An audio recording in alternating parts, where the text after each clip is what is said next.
All right.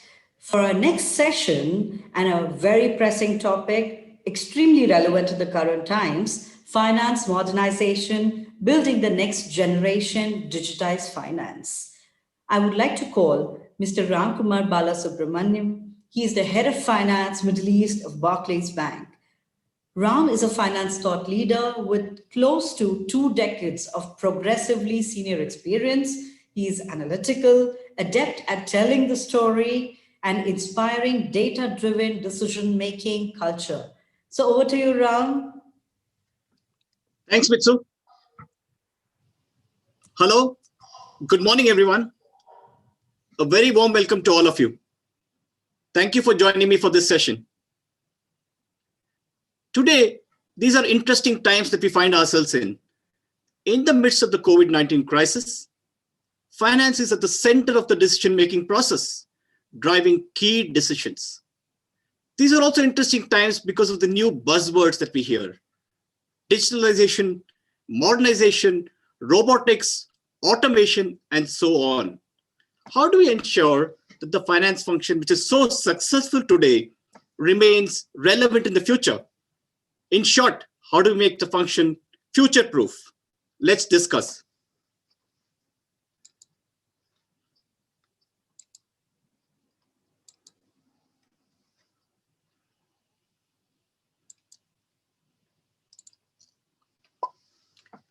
When I started out in the function about 2 decades back, the finance function looked anything but like what it is today. Finance function people were typically bean counters, trying to do sense of the numbers, reconciling the firm's financial priorities. They have since moved on to become planning analysis members. They have moved on to cover business support and become excellent storytellers, making sense of the numbers, drawing parallels between what is happening in the numbers and explaining it to non-finance people. Finance people today are seen as the sounding board to the CEO. They are the business partners to the CEO. So if this is what it is, and finance is a ubiquitous function today, seemingly omnipresent, what is there to fear for the function? Is there any threat to the function in the future? Of course there is. Of course, if you all look at this bird, this is the Dodo bird. In Mauritius, in the 16th century, this was seemingly everywhere. It roamed around the island all over in peace. It did not know fear. It did not fear the human. It did not fear predators. What happened then? The Dutch sailors landed on the island. They brought with them their hunting gear and their animals. The sailors hunted the dodo for its meat, and the animals ate the dodo's eggs as they found it very tasty. In short, in no time, in 100 years, the dominating dodo bird was extinct. Today, you see the dodo bird as a souvenir in the Mauritian shops, or on the Mauritian rupee, or on the Mauritian immigration stamp. So it's been reduced virtually non-existent. So all fear is not bad. Some of the fear is good. It's good to fear something and hopefully adapt. Finance today is faced similarly with a myriad of problems. What could they be? It could be machine learning, algorithms, new structures, and seemingly data is now needed as of yesterday. People want financial close to happen real time. There are digitalization trends which are hitting us and new priorities for business. So the successful finance team that it is today, can it succeed in the future? If you look at what Malcolm Gladwell said, what got us here won't get you there. So finance is to really think out of the box. What can finance do differently? The starting point for all this is to recognize that change is imminent and wanting to change. Thankfully, finance has taken the step in the right direction in this case. But the question before finance remains very different. The question is not to do more with less. The question is to do better with less. In this background and in this context, how is finance really faring? How are they going ahead on this journey? Well, according to a leading consultancy, finance is very much in the thick of things. They're very much undergoing transformation, but most projects are failing. Only 30% of projects are succeeding. Why is that the case? Why is finance not able to succeed in something which is so critical to itself? Well, the thing goes back to three separate things: planning, implementation, and looking at the critical success factors. Let's see how we can make a change. As with any process, planning starts with an inward looking focus. We need to know where we are on the roadmap. So finance looks inward and understands where is it on the data journey?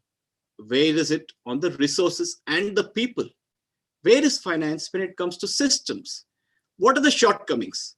So finance needs to map itself out on the finance maturity model and understand where it stands. Once finance is mapped out on the maturity model, finance needs to know where it needs to go. For this, we need a compelling vision, one that is aligned with the organization and is looking to drive business growth. Thirdly, and most importantly, we need to know what good looks like. And by good, I mean what the good outcome looks like. What are the attributes? What are the characteristics of something which is good and that we want to achieve? Finally, we need to know what is the actionable roadmap and actually map out every single process, be it systems, talent, stakeholder expectations, and understand our gap to that process. Once we have this in place, there is something outside the box that we need to consider. I call them the unknowns. Now, what are the unknowns? Finance has been on this journey and has been putting off some things away. Let us say a finance team has never implemented a core banking system and they look to implement a new one. So that's an unknown, but finance knows that's an unknown. But critically in implementation of projects, there are unknown unknowns, which only an expert who has implemented a project can actually throw light on. So finance needs to engage experts to make sure they don't repeat the same mistakes. They come out looking bright. So engage experts to take the thing forward. When it comes to implementation, finance needs to look at 4 pillars. Each organization is different. One size does not fit all. So different legal entities, different geographic locations, different technology systems. So don't look for a whiteboard answer. Look at an answer which is separate, individual to yourself. Focus on quality. Low cost is not good. Finance now needs to start looking outside and looking at stakeholders. Align its strategy to what will drive high business value. Allocate resources for the right business value activity. Finance needs to do what, like Steve Jobs said, it needs to provide the customer what they want before they know it. So shape customer expectations, drive outcomes, lead the whole process, evaluate what is needed. So finance needs to be really engaged to challenge the status quo and not deliver just what is needed. Really, this is stewardship. Stewardship is actually leaving things far better than we found them. So just satisfying the customer is not efficiency. Push to drive the right outcomes for the finance team and for the organization. Critically, when all of these are done, the overarching principle is simple. We cannot consider this as a cost save exercise because then we would fail miserably. Finance needs to be treated like any other business function, like a profit center, measured just like a profit center for the right outcomes to see whether the returns stack up for the expenses incurred. And Finance needs to throw resources at the right problems, at things which drive the highest ROI and are able to mitigate the risk. Again, to repeat, this should not be a cost to serve exercise. If all of this is done right, really to speak, finance should actually be in a very good state to maintain its seat at the decision-making table. Finance should be able to lead the way and chart the way for the future, which is digitalization.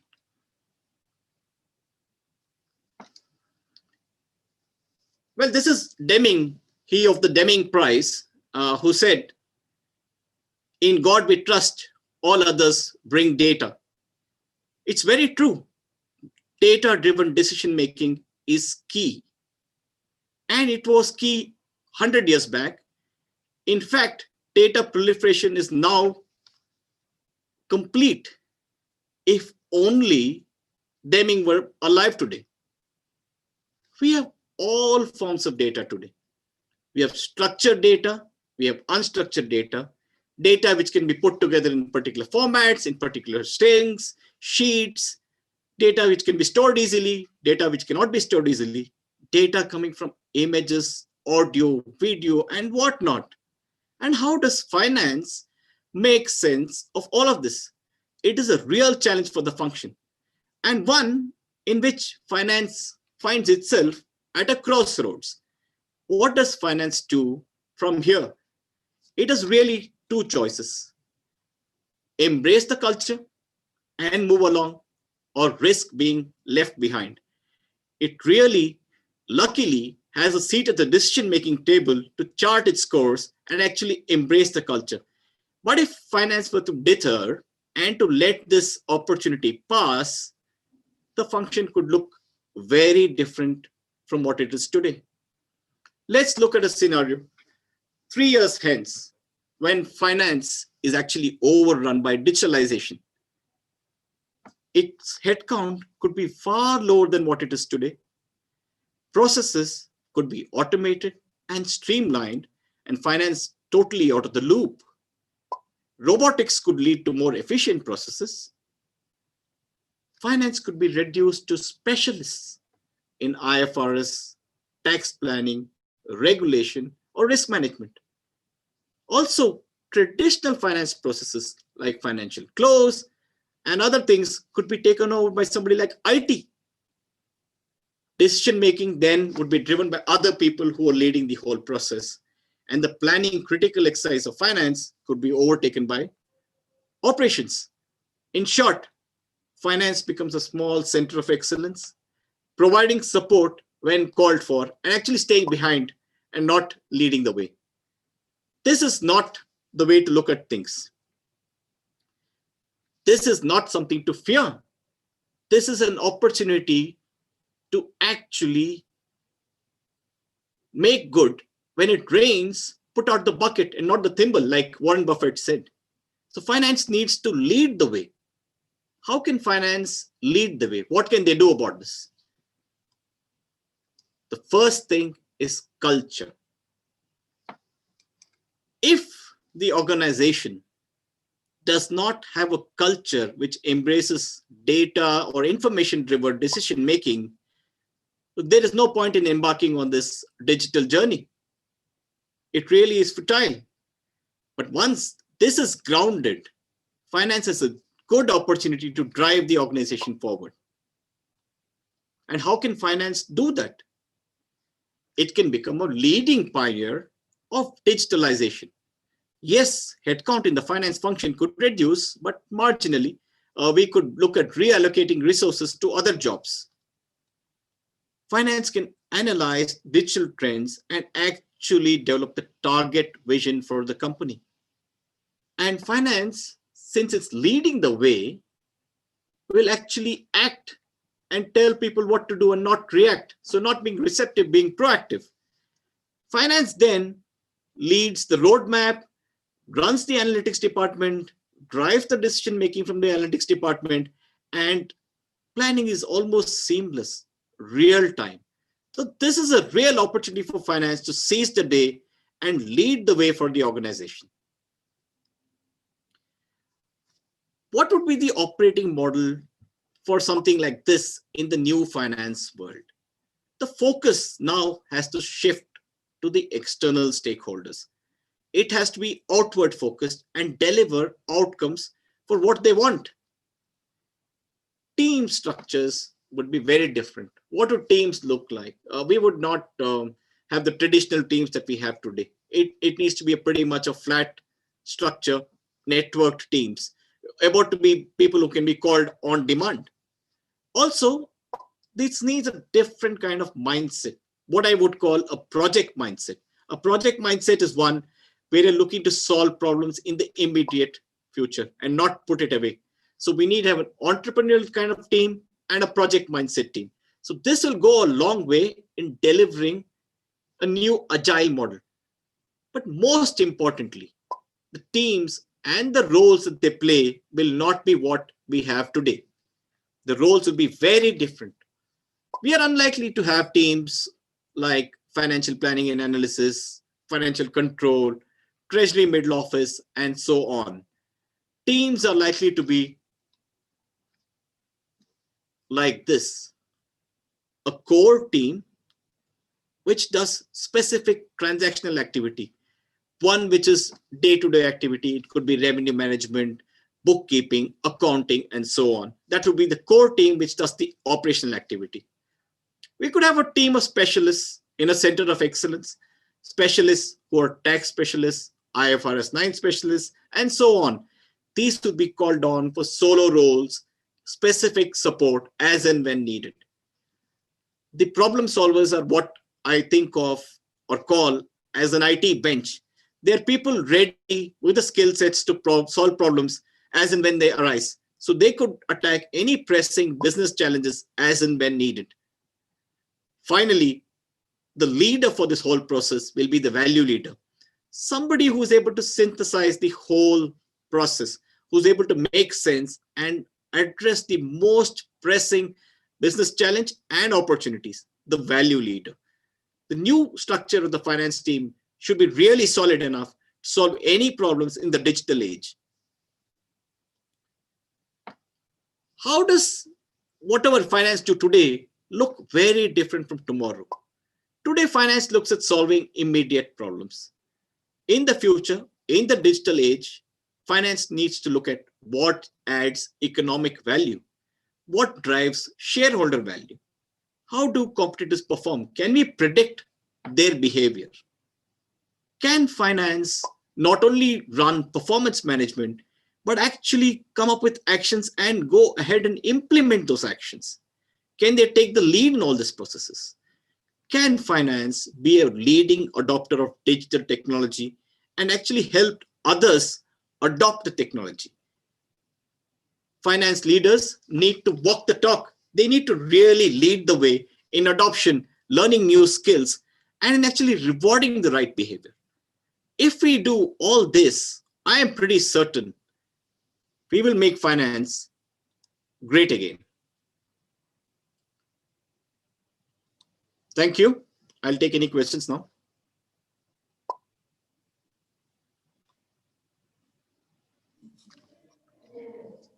Thank you, Ram. Thank you. It was a fantastic and very worth listening presentation, as someone has just written in the chat. Now, Ram, what I wanted to ask you is, we are still waiting for some questions, but there's one question that I had after listening to your presentation. It was, what are the critical skills needed for finance to succeed? Thank you, Bitsu. Actually, a couple of things, right?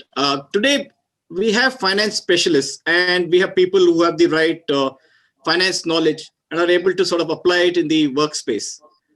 The thing which I see missing significantly is the communication skill to sort of able to synthesize the numbers and communicate this information to non-finance people. How do we communicate what is needed to be done? How do we articulate what is needed to be done? This actually, if you go back to Randall Bolton's book, he talks of contation. How do you explain the story behind the numbers? How do people understand? How do non-finance people get aligned with what finance is trying to say? There is a need to make a case for finance, and this comes with communication. I think that's a seriously lacking skill. So soft skills are very important. Along the way, we need, I think, a mix of technical and finance people, given now the huge dependency on systems and so people who understand finance and technology will be in demand because they'll be able to sort of weave together the processes and fix the missing gaps. So these are two critical skills I would look at in anybody coming into finance in the future. Right. Okay. I have another question for you, Ram. The question is, what do you think is the largest skill gap today as compared to what do you think will be the largest skill gap for the future? In the future, given that we're looking at specialists for finance, so those skill sets will be filled up. But how do we develop the value leaders? Like I said, we need value leaders, people who understand the process end to end and are able to deliver that message to the C-suite and drive decision making. So the skill set which is most important is to be able to quickly understand the basic finance activities and to also be able to communicate to the C-suite and drive decision making. So that's a very critical skill, to be able to communicate across the functions, across all stakeholders, and to help drive decision making, help drive our outcomes that we're looking for. All right, wonderful. Uh, can you give me an idea about what are the current digital trends that, according to you, affect businesses in the future? Yeah, absolutely. There are so many trends, but what I find very interesting is artificial intelligence and how it can help us look at data in the new world and different kinds of advanced analytics. So analytics is not only about what's visible literally on the surface today. So I spoke of unstructured data coming in from all sorts of sources. How do we get together all those data sets and actually make sense of the data? It's very important to remove the noise from the overall data set because we need to get to the right answer. It is just because we have a whole ton of data doesn't mean all of it helps us to get to a particular decision. So advanced analytics on what to consider is more important than what all we exclude. All right. I think, Ram, I think you answered the majority of the questions. There are some more questions coming in. We will answer them after the session is over in the chat box. And I really want to thank you for this presentation. And I really, truly appreciate it that you have taken the time and come to the New Age Finance and Accounting Summit. One last question I have for you is, how is finance different now as compared to what you started, say probably 20, I think you have a 20 years experience. So 20 years back and now, what is the difference do you think in finance? Like, I know we're talking about, but what else, according to you, something that you would not have thought at that time? So previously, it is pretty much a back room function, right? So I said it's a scorekeeper function, struggling with manual processes, incongruent data sets. So one could not envisage that function sort of taking the lead. It is seen as more like backroom boys providing support as and when it was needed. But over time, it has evolved, and rightfully so, because it has the access to all the data sets. It works with every function in any institution. So it would work with sales, it would work with front office, product management, every function. So given its unique position in the organization, finance now has really moved up the value chain. When I talk of storytellers and trying to weave together information and being a sounding board for the CEO, this is not something which is very easy, because historically business leaders sort of led organizations and we saw business leaders becoming CEOs. Now we can see a clear path for CFOs to get into the CEO shoes, given their understanding of the business and given that the CFO is no more a backroom player, but is very much in the forefront of helping business move ahead. So that's really evolved over the time. Right. Okay. Thank you. Thank you, Ram. Thank you very much for this super presentation. I'm sure everyone, as you can read some chats, that everybody's saying that's a fantastic presentation. Thank you very, very, very much for answering some of the most important questions that everyone is facing today. I would now request all the attendees to join the next session on what does it take to scale automation for